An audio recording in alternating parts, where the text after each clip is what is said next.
As you guys probably know, the Tampa Bay Buccaneers won Super Bowl 55.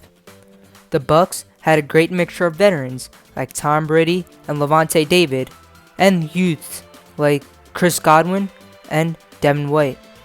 Speaking of youths, rookies like Antoine Winfield and Tristan Wirfs were all very influential and helped the Bucs win the Super Bowl. Drafting well can send the team a few years ahead, and drafting bad can send the team a few years back. So drafting good rookies is very important for teams year in and year out.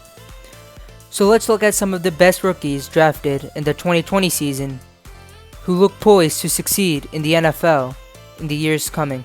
This is the 2020 NFL Offensive All-Rookie Team. Our quarterback is going to be Justin Herbert, who was picked 6th overall by the LA Chargers. Justin Herbert had 4,336 passing yards, 31 passing touchdowns, and only 10 interceptions.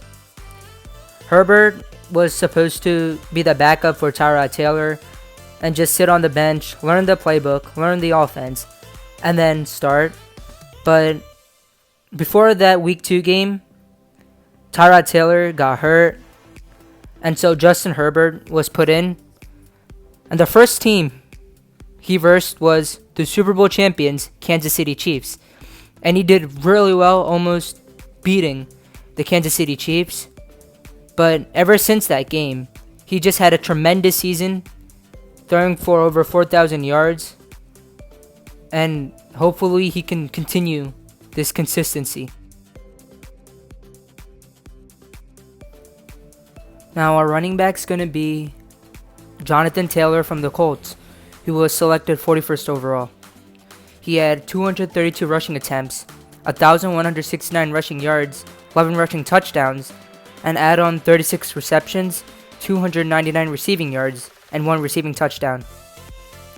Jonathan Taylor started as the third string running back behind Marlon Mack and Nyheim Hines. But after Marlon Mack got injured, Jonathan Taylor started being very productive. So Jonathan Taylor did a lot on the ground while Nyheim Hines did a lot catching from the backfield. And that led them to the playoffs. Let's see how well Jonathan Taylor does this year with Carson Wentz under center. Our first wide receiver on the team is going to be Justin Jefferson, who was selected 22nd overall by the Minnesota Vikings. Justin Jefferson had 88 receptions, 1,400 receiving yards, and 7 receiving touchdowns. He and Adam Thielen made quite a duo. And last year, after Stephon Diggs got traded to the Bills, no one really knew how well Justin Jefferson was going to play and if he can actually replace him. And looking at Season 1, it looks like yes, he can. Justin Jefferson was available 21st overall when the Philadelphia Eagles were on the clock, and they needed a wide receiver too. But instead of taking Justin Jefferson, they took Jalen Reagor, who had a very, very decent season with a lot of injuries. But Justin Jefferson went 22nd overall to the Minnesota Vikings, and he proved that he was one of the elite wide receivers from last year's class. Imagine what could have been if he was selected by the Eagles.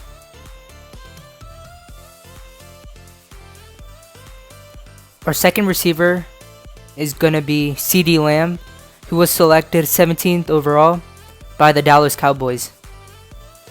He had 74 receptions, 935 receiving yards, 5 receiving touchdowns.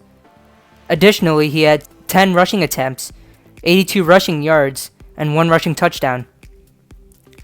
CeeDee Lamb was one of the top 3 receivers in last year's class, if not the best, and he somehow dropped to number 17 to the Cowboys.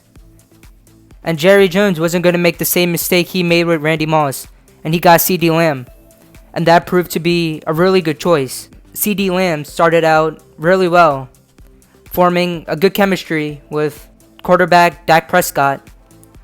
But after Dak Prescott got hurt, in the Week 5 game against the Giants, CeeDee Lamb's production went down, but it made sense because he didn't have his starting QB.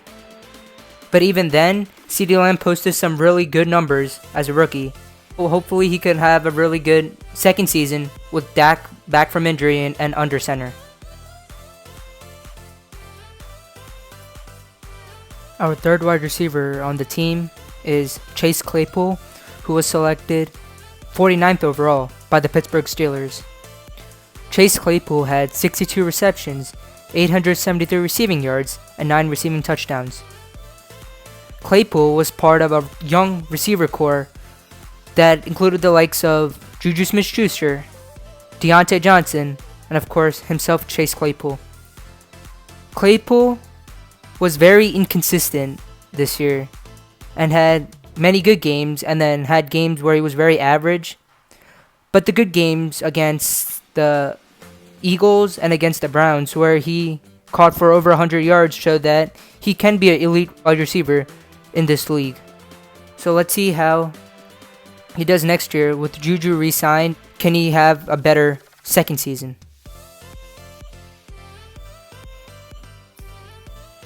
Our tight end is going to be Harrison Bryant, who was selected 115 overall by the Cleveland Browns. Harrison Bryant had 24 receptions, 230 receiving yards, and 3 receiving touchdowns. Last year's draft class of tight ends didn't do that great this year in the NFL. So the best one is Harrison Bryant. And the surprising part was Harrison Bryant wasn't even the first or second string. He was the third string tight end in the Cleveland Browns behind David Njoku, newly acquired tight end Austin Hooper, who had a tremendous season with the Atlanta Falcons in 2019. And then obviously Harrison Bryant. And somehow he still was a tight end who had the most receiving yards in last year's draft class. So hopefully he can build up on last year and he can get more reps this year. Our offensive line is made up of Tristan Wirfs, who was selected 13th overall by the Tampa Bay Buccaneers and did a really good job protecting Tom Brady in that Super Bowl run from the Bucs. Our guard is going to be Michael Onwenu, who was selected 182nd overall by the Patriots and was one of the bright spots in a very underwhelming Patriots offense. Our center is going to be Tyler B.A.S.H, who was selected 146th overall by the Dallas Cowboys and showed a lot of promise to be Travis Frederick's successor. Our right guard is Damian Lewis, who was selected 69th overall by the Seattle Seahawks, who was turning out to be one of the few good offensive linemen that Russell Wilson has to protect him. Hopefully, he can get a lot more because he is one of the true elite quarterbacks in this league.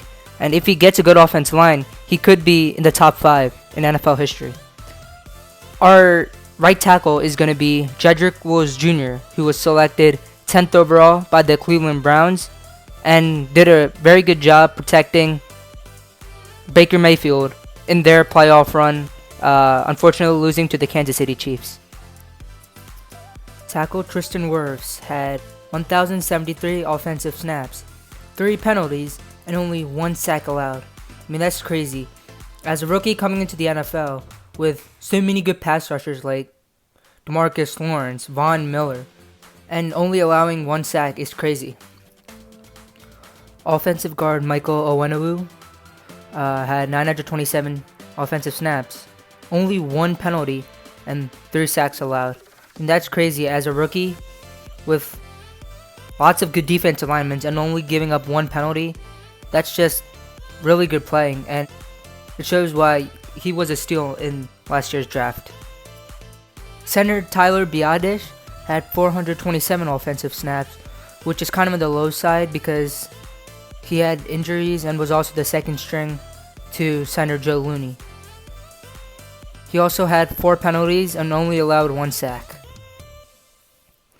Guard Damian Lewis played 967 offensive snaps, had 12 penalties, and 3 sacks. Except for the penalties, the stats are pretty good. He had the most penalties among guards, which is something to look at, but he's a rookie, so it's understandable, and hopefully he can build up on it in his second year. Offensive tackle Jedrick Wills Jr. had 957 offensive snaps, 11 penalties, and allowed 4 sacks. Again, that penalties is kind of a lot. Everything else is kind of good. He had the tied most penalties among tackles, and then again, he's only a rookie. There's a lot of good pass rushers out there. It'll only be a matter of time until he can decrease the amount of penalties and become an elite tackle in this league.